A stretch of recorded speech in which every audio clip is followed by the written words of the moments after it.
What is up, everyone? Happy Friday. Welcome back to First Listen. My name is Jon Garcia, aka StayPuft, joined, as always, by Hardcore Keem. How you doing, my friend? Happier day, babies. Yeah!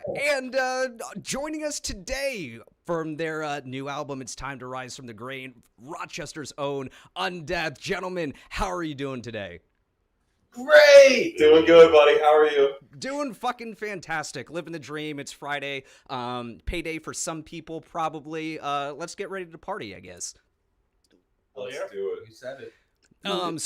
In the band, and I don't know if this is left to right or anything like that, but you can just raise your hand for all the people watching at home on YouTube, on Twitch, on Facebook. We've got Alex, we've got Kyle, we've got Jared, we've got Tommy, and we've got Matt. Alex, it's good to see you again. This is the first time that we've chatted since making Chris Barnes physically ill. I'm glad to see that we both got through it, my friend. Yeah, how have you been since you and I made global history together? I've been doing good, man. I just kind of like sat back and just watched everything happen because I'm like, of the people that are involved, I'm like the lowest one on the totem pole, right? So I was like, you know what? I thought it was funny because I was reading an interview with you where you're like, yeah, I think we should probably send that dude a fruit basket or something like that for all the eyes that he got on our video. And that's exactly what we were saying behind the scenes as well. Just like, you know what? Fine, like it got more eyeballs on everything, and so we survived and we rose above it because we are professionals after all. Yeah, we're nothing if not consummate professionals. And you know what? I had a bit of a redemption arc myself after that tragedy because I believe there was a Loudwire poll for best death metal vocalist of all time, and I took home the honor of dead last by a considerable margin. Yeah. So that kind of made the whole thing feel worth it. Yeah. Well, there you go. Hey, at least now you've got nowhere to go but up. Yeah. Oh man, but we are ridiculously excited to crack into this album. It's been about 2 years, maybe a little bit less actually, as the calendar looks, from Legions of a Different Kind, your guys' first album. Before we crack into it, first off, congratulations! Getting an album out is always a feat. How are you guys feeling as release day has come? It's here now. What's going through y'all's minds? How are we feeling? Can finally play the songs in public, which is cool. True. Because we've been hiding these for a year and a half or something. Yeah. Good. It's been a very positive reception so far, so we're stoked. Yeah. Fuck yeah. Keem, how you feeling about this release, man? You ready to bang your head? Absolutely. You guys about to go on tour as well with Dying Fetus, yeah? Yeah. You got Dying Fetus, you got Body Snatcher. No, hold on, the whole boys at Body Snatcher, Florida. They represent Florida. You got Frozen Soul. Oh, excited. You guys think, first of all, just get on a tour of Dying Fetus. That's like crazy. It's gonna be fun. Yeah. It's gonna be brutal. Hey, it's that whole the whole set. It's gonna be a bloodbath. It's that's gonna be a dangerous show. Someone's going home in the ER. Oh that yeah, one. it's a lot of killer bands. So yeah, it's Probably gonna embarrass myself on stage. I'm probably gonna demand to see ambulances outside and stuff like that. Probably be involved in a handful of lawsuits. there you go. Fingers crossed. Well, let's do it, everybody. We've got some time as we listen to this. So, Keem, I sent you the playlist. I'm ready to hit play on this.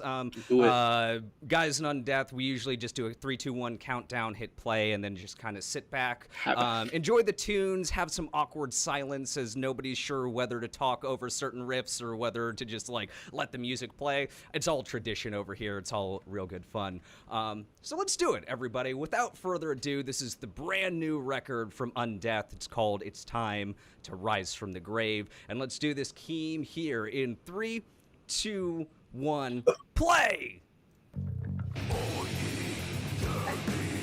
And we're off and running. Presumably it's playing. What'd you say?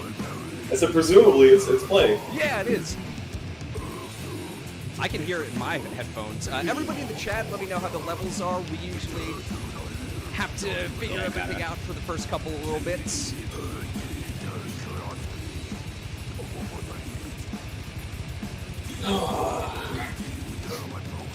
So, I guess I'll kick things off with a pretty easy question as far as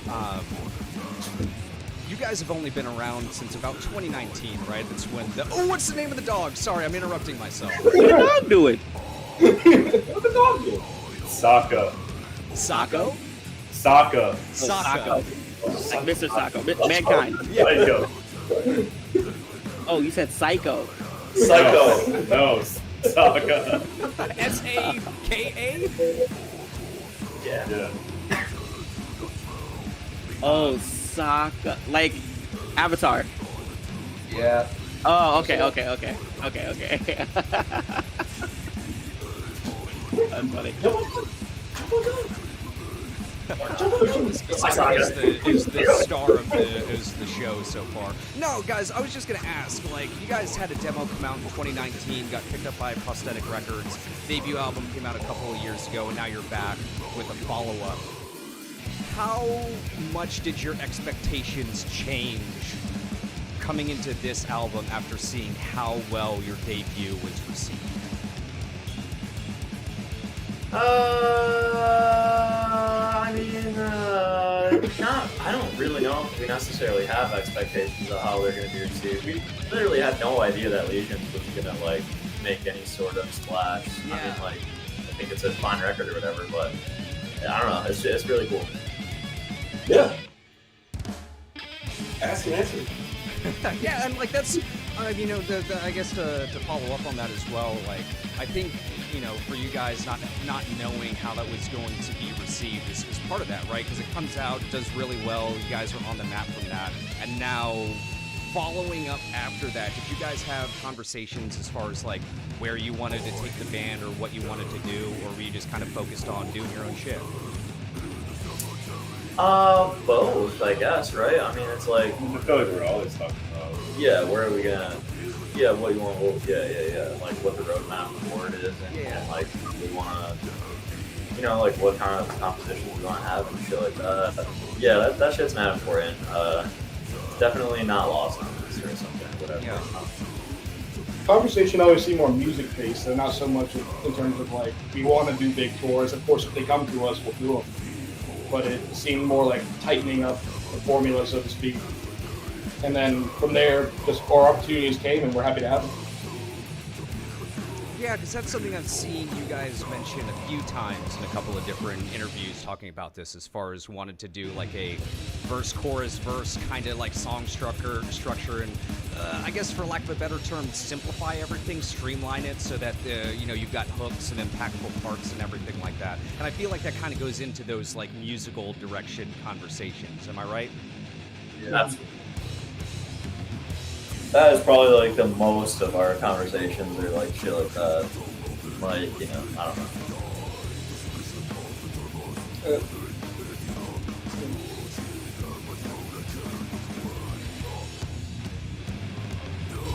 Oh yeah, that's our Hetfield rhyme. That's like the word that wouldn't rhyme unless you do the at the end of it. So.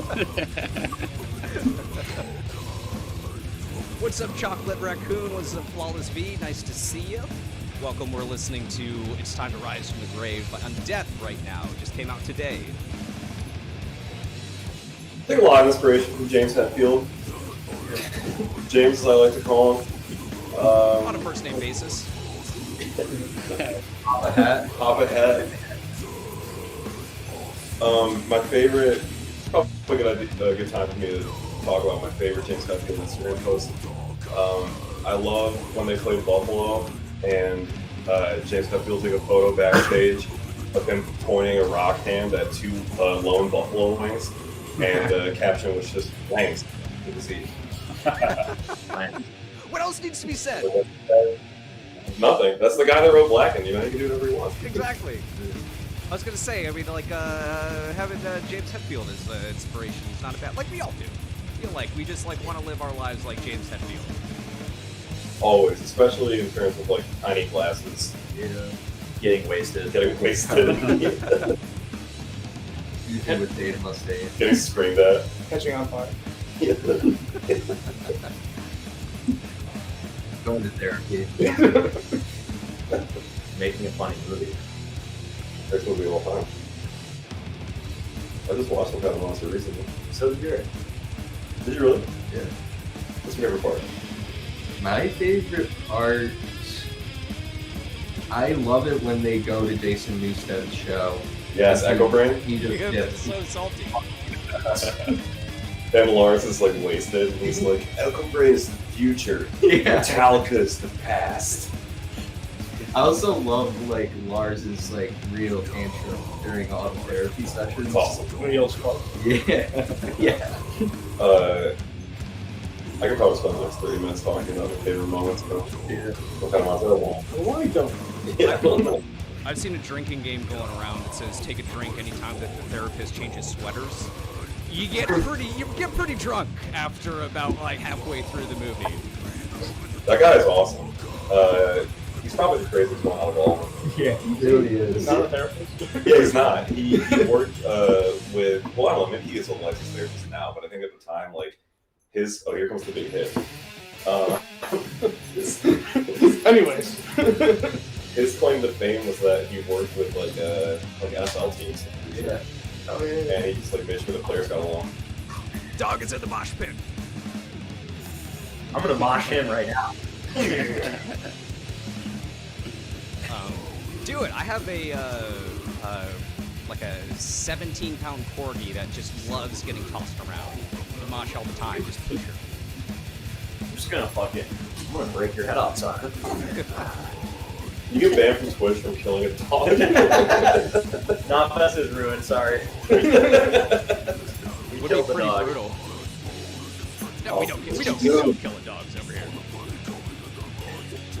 Well, let's talk about this song a little bit, right? Alex, you were kind of cheekily mentioning the hit comes through, right? This is the first single off of this record, and I don't know, man, like the hooks all throughout this thing and how, like, this song was born to be played live, and I can't wait to be screaming it along with you guys in the pit over here.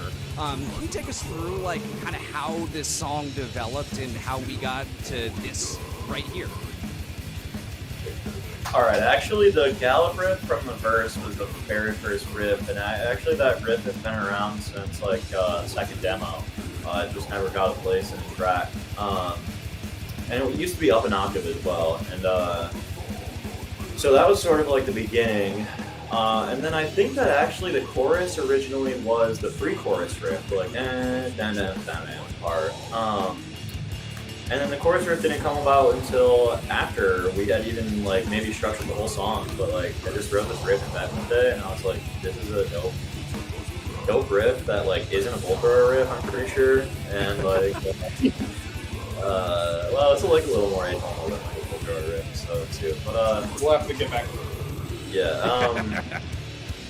I don't know. That's really it. And then like the it's time part.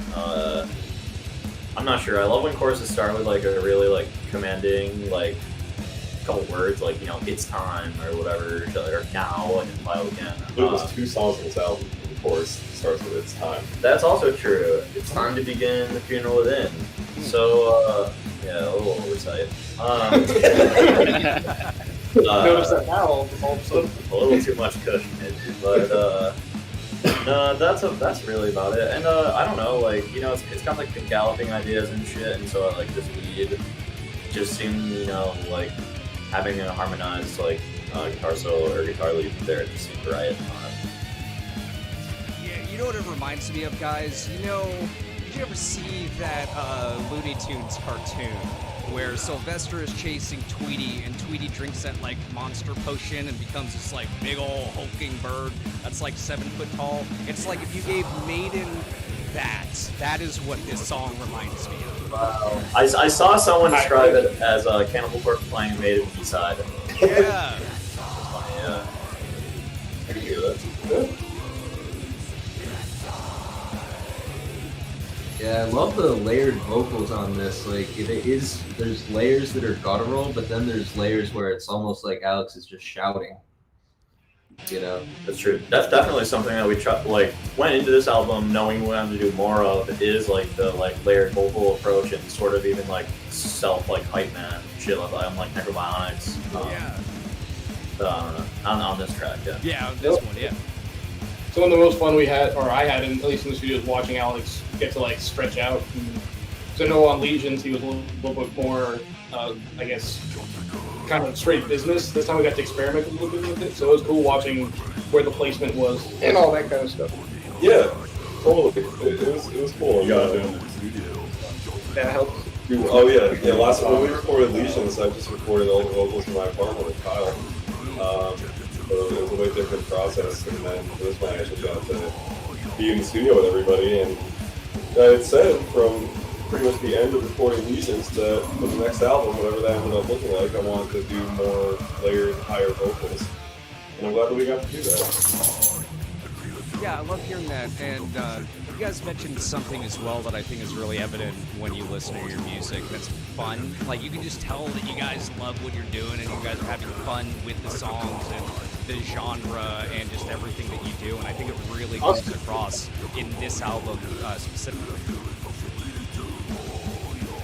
Yeah, I mean, look at us, bro. We're a fun-loving group of guys. Yeah. Bunch of hard boys just hanging out cuddling a dog right now as we listen to a song about fucking sewing on cybernetic parts to corpses. This is Everybody in amazing. the chat, right? Keem, I couldn't ask for anything better. I can't make this up. What a guy! What a guy! Oh, you're doing that ear thing.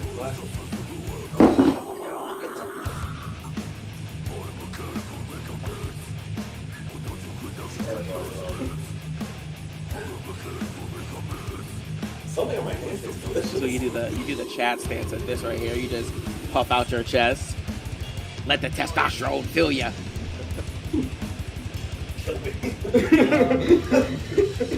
That's what the song's for.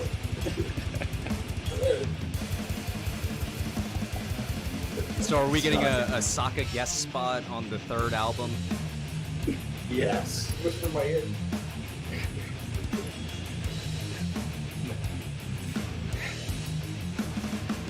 That would be hard. It was just a death metal song that had a dog barking on it. There was a death metal dog band. That's been done. Okay, 90? Yeah. I've seen a few YouTube videos. Not as good as the Grandma Grindcore band. That one was that funny. And the Parrot metal band. AP? That's good. Yeah. Oh, that's The AP is dope. Shout out to Blake. Look, he's got it all in there. You're talking to me. Sokka's got neat stuff. of course that. Sokka's watched the Sick of It All Step Down video like 1,000 times. Alright, Sucker, that's it. I'm gonna keep your fucking ass now. Can I swear on here? I'm sorry.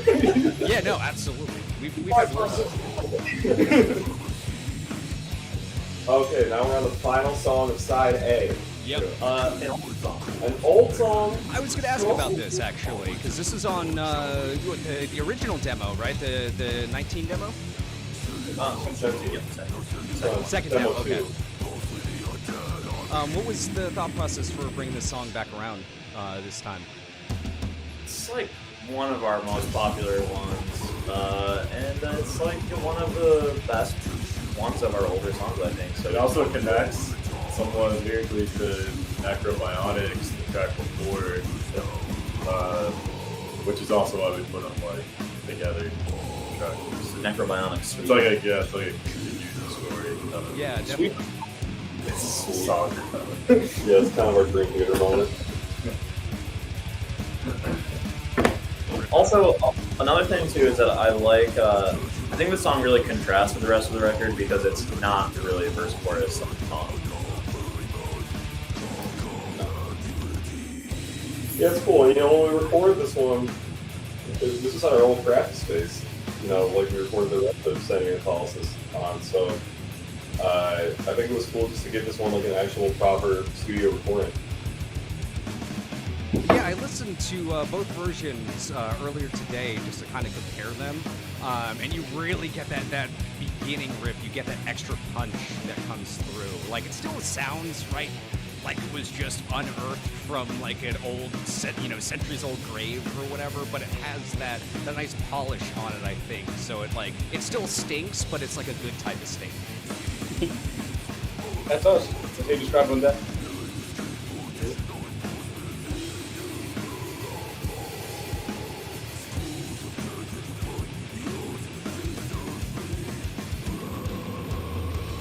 Did you guys mean, like, as I was like listening through this, right, before I even saw anything, I was like, I wonder if this is like loosely related to each other, right, as you're like going through. Was that something that was intentional, or that kind of come around as you were sequencing everything? No, I think it was kind of intentional. Like, the lyrics of Necrobionics are like, I don't think the lyrics of Necrobionics could necessarily exist if we hadn't written this song. So I think that they're not mutually exclusive.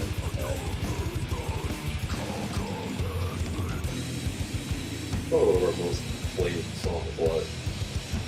That's true. We probably played this song at every show since we were a band. So. This part right here, the slowdown. That's a crowd please. I don't know if that's good. Yeah, it's a little part. Yada yada! Oh no! We need to change that. Yes. Thank you for watching. Get frustrated.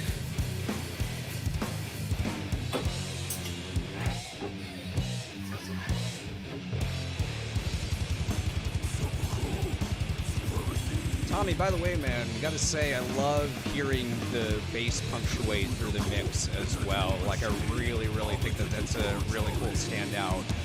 Like, when you can hear the bass, man, it just, like, punches through. And I like the album opens with it, right? I love it. Good. Appreciate it, man. Yeah, I'm glad I didn't overstep my boundaries, so to speak, because it's like, I'm into that, old, like, atheist, pestilence, death, like, human stuff. And it's very easy to get out of line if you're playing that. So I felt good about my taste, so to speak, on this one. And hopefully I didn't step on too many toes. Tommy's great. Here's a good Tommy story for the listeners. When we needed a bass player, I needed Tommy to play guitar, and I figured just by the mere fact that he played guitar, he's probably also familiar with playing bass. So I hit him up, not realizing that he went to school studying bass. I was like, "Do you play bass?" And he was like, "Well, what kind of bass do you want? AP style bass, pestilence style bass, death style bass? Like, what do you want?" Yeah, undergang style bass. And I was like, "Jesus, I don't know."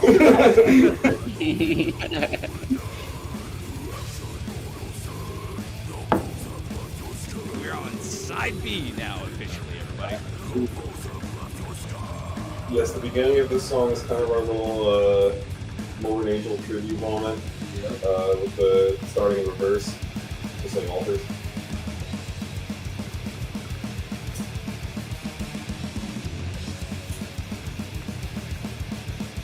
Were there any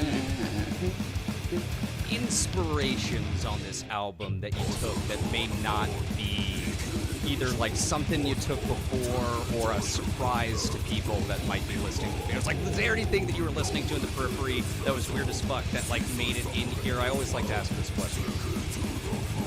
On Fever Corpses, the pre-chorus riff is diminished ties to Bottesini melody from the Bottesini bass concerto number 2. Actually, no, I'm sorry. It's actually Kusevitsky concerto. Just the other bass shaky like and then the chorus riff of Keem and Chandelier is really inspired by the song called "End of the Line" by Galmerius, which is a Japanese power metal band. In the same chorus, I tried to do a walking bass line because we didn't know what to do with the bass at all. So I ended up just improvising. So I'm gonna play that different every night because I have no idea what I played on the record. Amazing. That's great. I went to jazz school, so I was like, all right, let's just play these notes as they fit. So we'll see how it goes live. And now you have the power of letting everybody who taps out this guitar tabs on here be like, wrong, it's wrong, everybody. They'll never know. You did a classic player thing where when somebody taps out a song, you go pretty close. Pretty close. Well, Grotto just showed up. Get in here, Grotto. Alright, okay. Get in here. Start The man, the myth, the legend. merch guys here. There Hi. it is. Yo, What up? how's it going, my friend? Nice to see you. Hardcore kids in the street. Yeah, hardcore team. The hardcore team. Wait, who's what? Yo, Alright, yeah. What's up? I'm a nobody. Don't worry about it. Alright, me too. Yeah, me too. Carlos our handler. He is our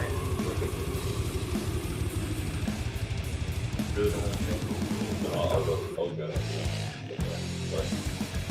What are we talking about? We'll listen to the album. Okay, I did that today. You got any criminating stories you want to share? Not on tap. Yeah. No, you can't share it. What else am I watching? No, I don't know. You don't have like, is this on Twitch or YouTube? Both. There's probably a couple dozen people watching at least. I don't have any really funny stories. Most of them are usually just me like being like, okay, like I'm gonna need some help tonight because we're blocking every other band on the tour, and like I'll go to like the venue bar and everyone will just be sloshed, and then I'm like putting 9 boxes of band. Every other tour manager is yelling at me. That's really it. It's not that fun. Living the dream. Yeah, Kyle tried to fight me in a parking lot. I told him where the hotel was. He's like, "What? Shut the fuck up! Don't tell me what to do." Yeah, I remember that. That was after Dallas, I think. Yeah. We did some hard party with Frozen Soul that First time. and Rose and No, they were both. Oh yeah, they were there. Yeah. Also, that wasn't happening. It's a hometown band in Frozen Soul up there, at least from Texas. I can't remember if they're from Dallas They're specifically. from Dallas. They are? Okay, cool. Well, you know how it goes. Just trying to sling the t-shirts and then just, get a fist in the face for telling where the hotel is. Like on the road. Fuck kids trying to buy shirts before. It's awesome. I'm just getting into fights for no reason. Try to buy some. Yeah. I've never like thrown a punch, but I've like shoved. Yeah, I shoved a kid. Yeah, Denver was. Yeah, there was a kid in Denver who like jumped on the merch table for Rivers and Nile, and I become very well acquainted with their merch guy Stefan at the time, and I was instantly in like fight mode. I was like, "Yo, you fucking boy, like I'm gonna fuck you up." But then he ran away and like got thrown out 20 seconds later. Yeah. Denver was pretty wild. Cowboys. Yeah. so many injuries there. Yeah. You don't have the chat up? No. I want to see people pog. Pog. Pog. Can I get Pog in the chat? Actually, I think this is it. Oh, yeah. you're Pause the banned. chat. You're banned from posting Pog on Twitch. I think. Don't you? No, they have a new It's a one. different It's like the Moto Dragon now. Oh. What? How far in the record are we right Yeah, what's now? on right now? We're on halfway through Head Splattered 7 Ways. What a crazy, kooky song this is, guys. Well, it's the 7th track on the record. The title has 7 syllables in it, and all the riffs are in 7. And the creature cover his head is being splattered in 7 ways. I should have done this live stream. I've got way too funny. My favorite little fact about this song is Tommy is the best musician in the band, like by far. He has like a little bass part. Did that already happen? It literally just came Yeah, out. literally just heard it. Yeah. Alex, you like and Tommy's built like a strong man in like the 1920s. So his like shoulders are just huge. And he'll like be playing the bass part and Alex is pointing at him. And metal kids just can't believe it. It's awesome. Sometimes I take the mic and I just put it on Tommy's pickups and you get horrible feedback. It ruins Tommy's greatest moment. That happened in Albany and I felt terrible. I barely remember all. I feel like you put the mic on your pickup, which probably just put a spotlight on you, and there's just like squeal feedback, and then I look up at your face and you just have like the most like disappointing face of resignation. I think that's just me playing basement death metal band. It hurts at all times. Alright, everybody in the chat, what do you think about Grotto? Huh? That guy's crazy. Fuck that guy. All right, now we are on the best titled track on this album, Human Chandelier, over here.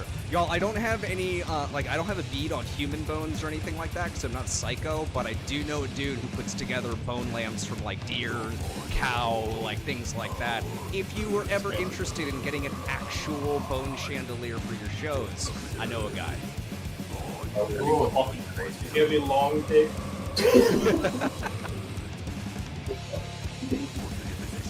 That's cool. We should have some phones on stage. Yeah, I'd love to have some like easy shit to sell. I got a bone on stage. Well, everybody, welcome to Derek's last public appearance with our band. There we go. Yeah, I'm just kidding. This is cool. I don't know, I don't really have anything to say about it. I like this one because it's also sort of contrasting to like the rest of the record. As far as how? Lyrically, musically? Well, lyrically, I mean, like, yeah, it's Human Chandelier, but it's not really a song about violence at all. It's more of like just a thing this weird guy does. Yeah. And marathon, I suppose. Talk about destruction. Yeah. And Yeah, it's about human labor. it's also like the only song that is in, like key, like it's in like D minor, well, enharmonically. They're like it's in D minor, but we don't tune to standard, so it's not like we have to it's down to sixth. No guitars. Yeah, guitars. Yeah, I don't know. And like this chorus too, it's way different sounding than most of the rest of the records. So I'm going to describe it as gothic metal. Yeah, well, that's it. It's got a goth look to it. What are band called goths? It's got blast beats. It might be the only, well, it's one of two tracks with blast beats. We're not a blast beat band. Yeah. Very much a rolling kind of chugga band. More so And than dude, just like all non-stop double kick. yeah. I just had a little bowler before we came here, so sorry I've been burping the entire time. Is there a Love song that on the name. album that you guys are playing that's, it's gonna pop off? Huge Make animal. people just go crazy. I think that It's on like like Death Metal Tour, this one will kind of stand out, That's part 2 city. Yeah, this is the murder music part. Yeah, the churning almost, that kind of like stop and start. I'm Like not you're in a gonna car that doesn't really know how to Right. go correct.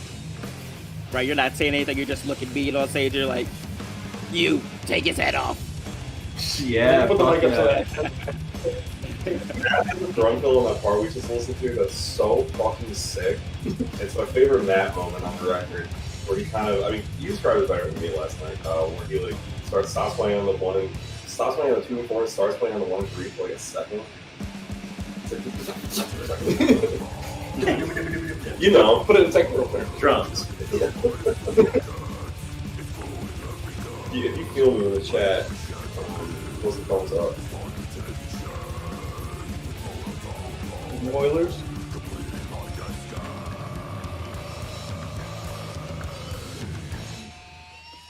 Yeah, there it is. This is our punk rock song.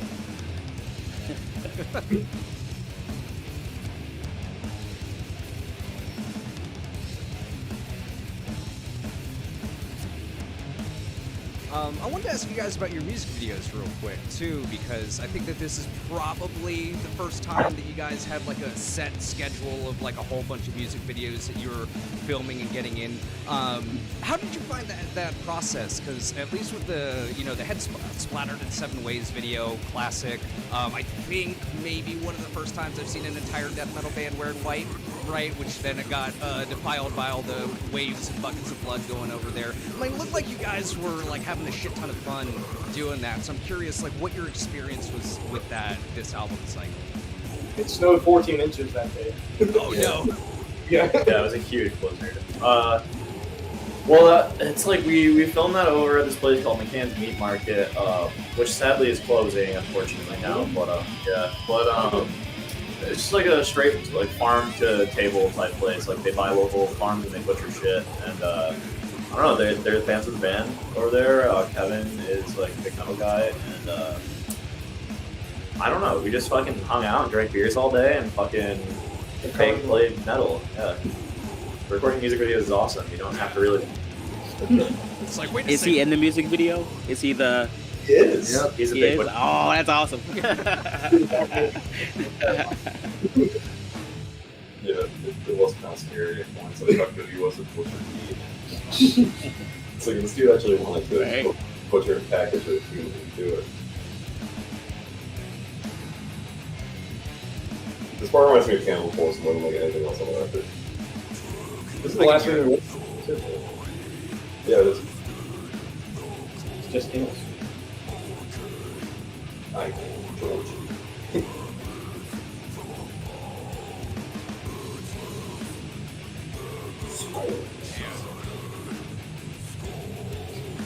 I never talked about how much I love the Rise symbol. Kind of still sounds like the anthem. That was so cool. Yeah, I love that. That was happening in the last song too. You're just like hanging out on the bell, punctuating on like every other beat. It sounds fucking great. Yeah. Dude, Yes. I love when careful with riffs. the symbols, too. Yeah, dude, when riffs are accented by the bell instead of crashes, it's hell. Come on. We've arrived. Final song of the album. Is this fastest double kick on the record? I bet it is. The Six Saviors. Yeah, yeah.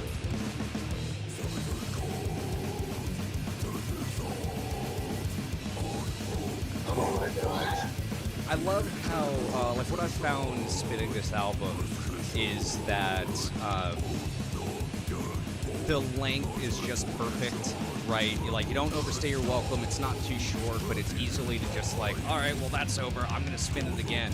And I think it's really hard for bands to do sometimes. I don't know how many other songs you guys had while you were trying to, like, figure out the recording and the sequencing for this album. But, I mean, in my opinion, I think you guys nailed it as far as like the amount of songs, length of the album, and replayability to go back because of all of that.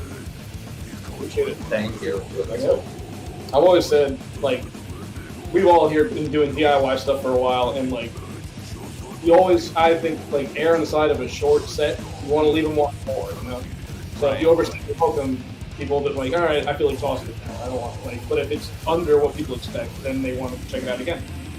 Yeah, and it's not like it's like a 25-minute album or anything like that, right? It's a nice length, and that's when Keem and I talk about this a lot, and I talk about this a lot on like any other streams that I do, but just self-editing is one of those skills that is really hard to nail down with the band, and it doesn't always work, and I can't tell you how many albums I've been like, oh man, like one or two songs, like, but it's easy for me to say listening to it, right? I know it's a lot harder when you're in it and you're like listening to everything, but just one of those things that I noticed, and I think you guys did a great job. I think that this record may be down to the second the same length as Legions. Really? Yeah. I'm gonna check this actually. It says 35 minutes and 29 seconds. Oh, this one could be a bit. I feel like somehow the time of this record keeps like getting longer. Where I was like, people would be like, yeah, 33 minutes, like, and then I'll see people being like 36 minutes. That's not very What? Yeah, Legions was 36, so honestly, it's pretty goddamn close. Yeah, well, next album's got the 34. Oh. No, next one's gonna be 43. We start off with people like a minute out. It's obviously cut off after the last song. Actually, the copy of this record I've had since we recorded it, Tremble Headstones did cut off. It did cut off after. Very nice of them. That's the most cool one. Bands have a part cut off again. This is one of the fastest parts. This is for our speed freaks. It's that pure, it's more of an angel riff on that. It's like interesting because like a lot of people say like that Undeath is like mid tempo or like not fast, but I think what they're actually thinking about is like the frequency of the snare.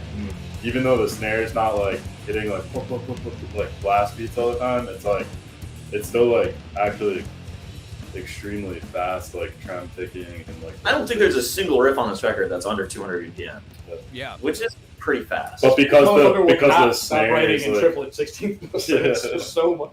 Dude, triple 16s rule. it's deceivingly vast, I guess is what I would say. Wow, that was the album, guys.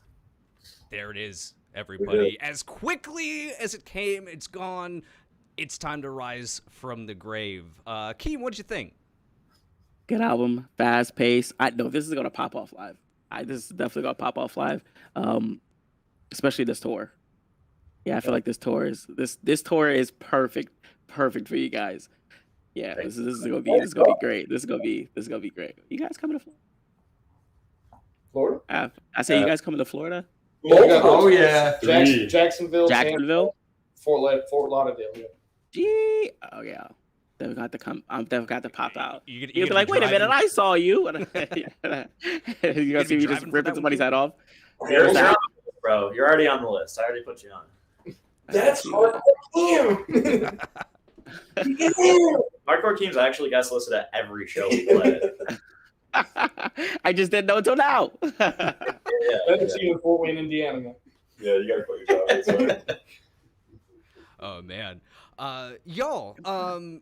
As we wind down with the stream and everything like that, I usually like to ask the artists after we're done and after we're winding down and everything like that, what do y'all want people to take away from this album when they listen to it, when they spin it, when they come see you guys live?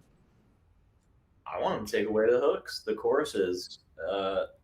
That's it. You know, it's not really that pretentious of a record. It's not really trying to be too out there or anything. I don't know. I think Alex says it pretty. I like how he says this. Like, I want you on the stage in my fucking face whenever we're playing live, whenever it's possible. Yeah. I mean, maybe this tour isn't the one for that, but yeah, I like to see like some crowd participation. You know, so express yourself however you want. Yeah, I like seeing myself in the crowd. You know, I like playing shows, and I like looking out, seeing everybody just enjoying themselves and behaving the way that I would if I was seeing a death metal band that I really liked, which is just like, you know, going crazy and pitting and stage diving and just having a good time. Standing in the back like this. Standing in the back.